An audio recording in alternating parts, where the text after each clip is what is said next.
美人，来吧！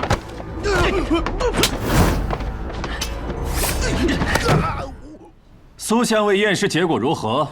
莫非我师父不是死于马钱子之毒？是。他的手上、臂上、颈上、脸上可有抓痕？没有。可有反抗撕扯的痕迹？没有。也就是说，我师父是自己服用的马钱子，而并非被人强灌进入口中的。没错。那你开棺验尸验的是什么？这是对我恩师的大不敬！我要去告你！告我？你怕是没这机会了。我在耿老身上发现了这个。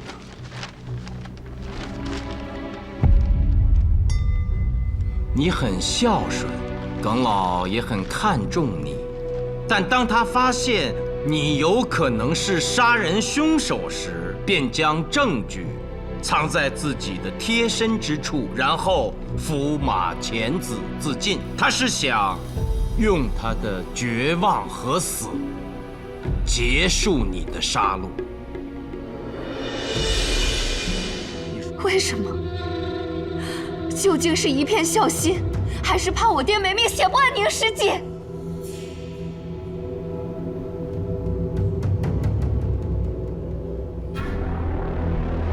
苏明，你有什么理由怀疑我？我是宁诗记的共筑者，我要将宁诗记献给朝廷，我要成为青史留名的第一仵作。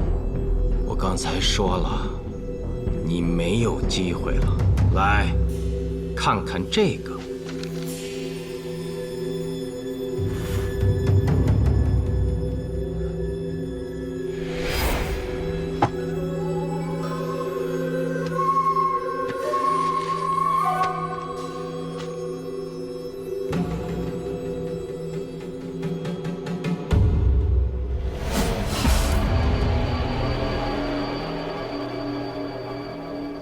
不可能！仵作不可杀人论。单看这名字，我也很难理解。再看这纸条，我就明白了。耿老是在暗示，之所以不许你重归仵作行，是因为你杀了人。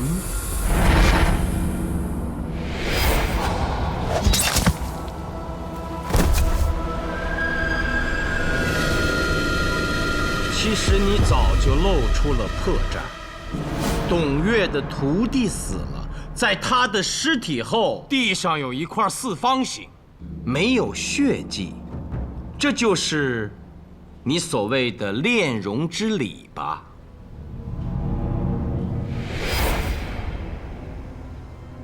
我来为董月炼容，没人知道吧？没有，我知道师父和您师门不和。所以，谢谢殷先生能来。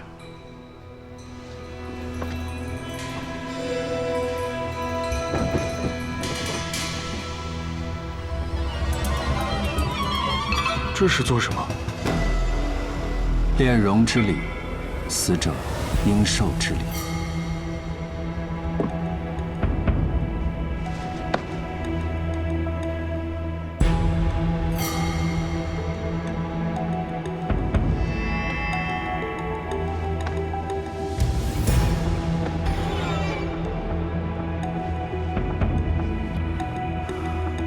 我能做些什么？站到我前面来，跟着我学。哦。面朝门外，为师父祈福。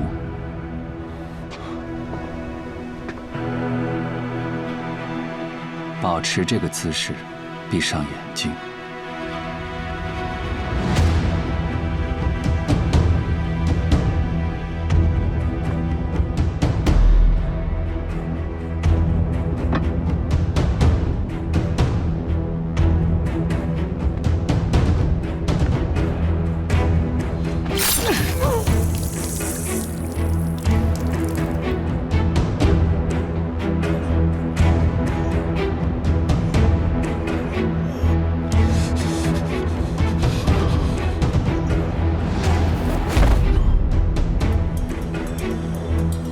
正值子时，应有更夫经过棺材铺，你担心被发现，故仓皇逃走，并没来得及擦拭地上的血迹，便留下了证据。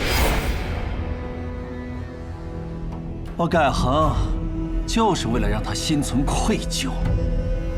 我了解他，他这一生最在意的就是师门传承，终是在急功近利，早晚会出事。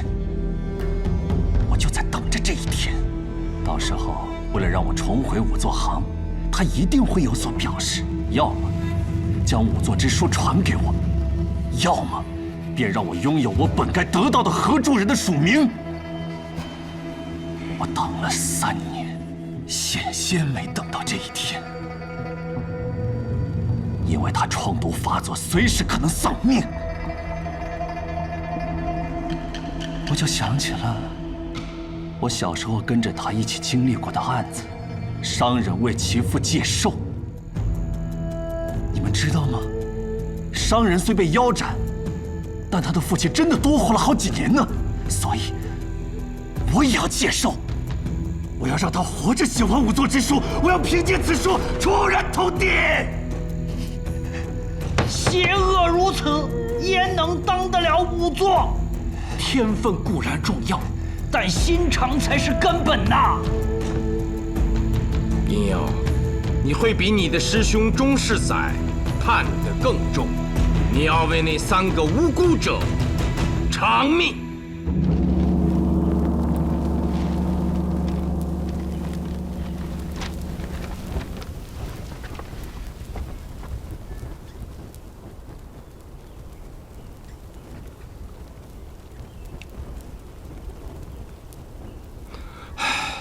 那天晚上，爹问过我。素婵啊，若你代表师门参加仵作大赛，考官问你仵作为何不能杀人，你将如何回答？仵作不可杀人，会有人说这是一句废话，因为任何人都不可以杀人，但这却是仵作的行规。原因之一，仵作见惯了尸体和凶杀现场，面对杀完人之后可怖的场景很是麻木。仵作还很了解凶器和杀人手段，故必须强调仵作不可杀人，否则会变成杀人恶魔。其二，若仵作杀人且又验尸，那真相将会被束之高阁。其三，仵作所为本就是还原真相、伸张正义，若仵作杀人，那人们将如何看待这一行？失去信任，人们将不再认为仵作与真相正义相关。故强调仵作不可杀人，这一行才可立于天地之间。说得好，说得好，爹就将你所说作为我这部《凝尸记》的尾篇。仵作为何不可杀人的道理，本就是你讲出来的。作为他的女儿，你有责任替他完成此书。有了这部书的加持，你未来在仵作行将受到格外的尊重。我想，这也是耿老有意留给你的机会。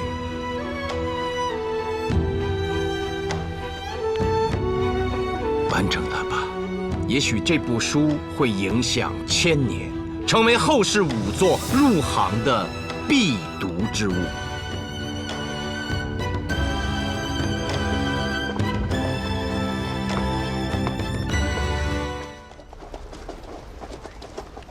就这家。等等，孙子可在家中？孙子，孙子！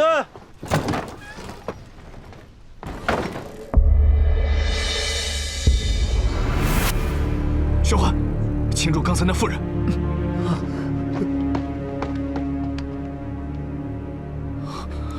孙子，孙子，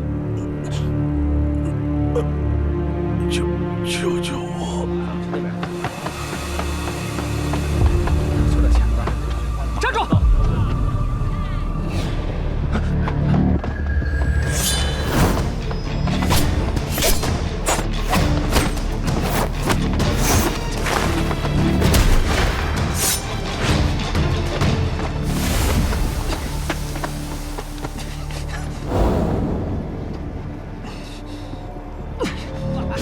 孙子，你虽已重伤，但案情不可耽搁，你需如实回答我的问题。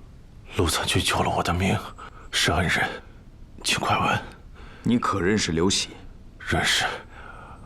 我这次的霉运就是他带来的。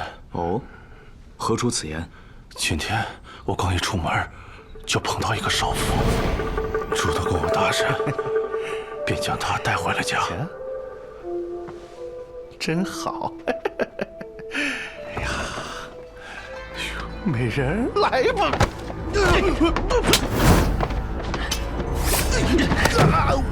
有人从你这儿买走情报，关于奎勒人的。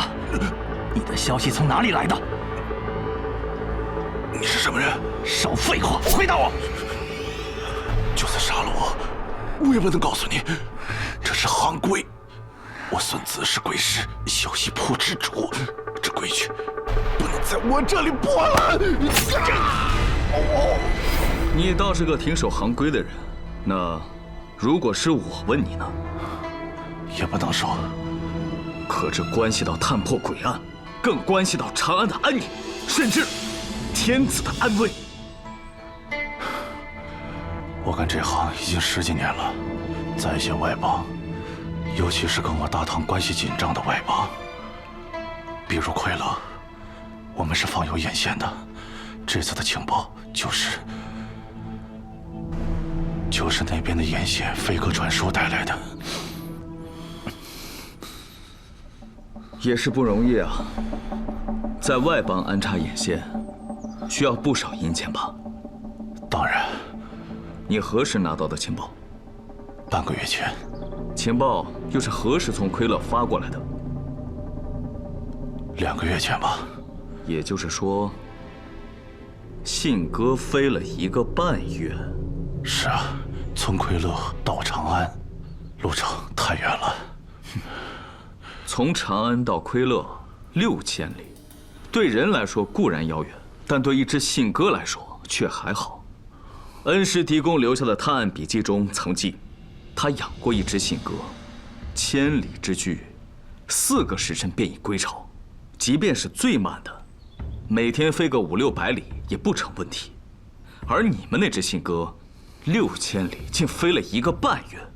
孙子啊，你虽身受重伤，可我还是要问你，你真的没有撒谎吗？大胆孙子，你可知对捕贼官说谎，当以有罪论处。好了，既然你不愿意破坏规矩，那情报的来源我自己查。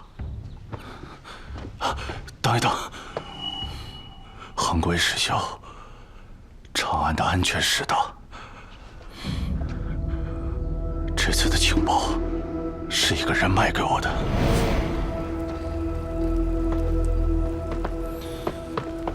我就是这消息铺的主人，什么情报我都收，但前提是他得值钱。关乎京师安危的情报，值不值钱？你这样的，我每天都能遇到好几个，还有的说关乎我整个大唐的安危。最近会有奎勒细作进入长安，和潜伏在这里的同伙接头，预谋大事。这算不算关涉京师的安危呢？若在平时，应当不算。可现在，天下马球大赛，决赛方乃是我大唐和奎勒，关键是，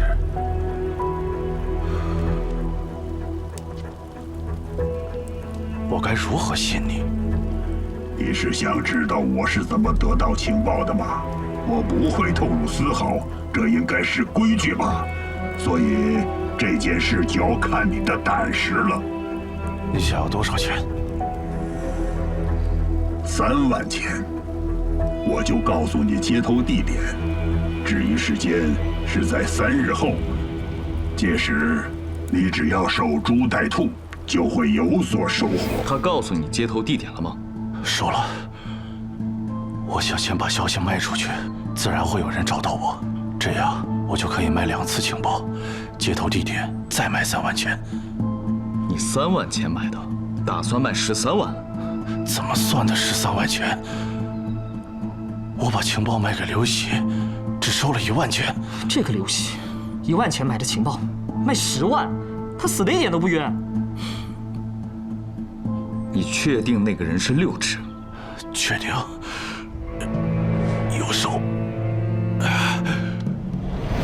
6根手指。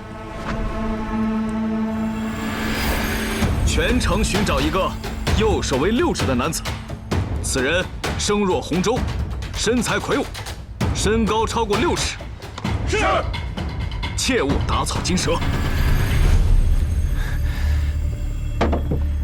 剩下的3块银锭给我。1条人命，4块银锭，这个价在长安可不算低，且由我负责把他引到鬼市。可你们竟然失手了，还好意思来见我？但之前你并未说过让我们杀谁。当时我虽已逃脱，但还是隐约听到了雍州司法参军查案，速供出幕后指使。眼下的雍州司法参军是卢凌风，曾是1等1的金吾卫高手。早说清楚杀的是他，我兄弟3人定不会趟这趟浑水的。3块银锭给我，让我厚葬我那2个兄弟。若是不给，别怪我要了你的性命。好，我给你拿。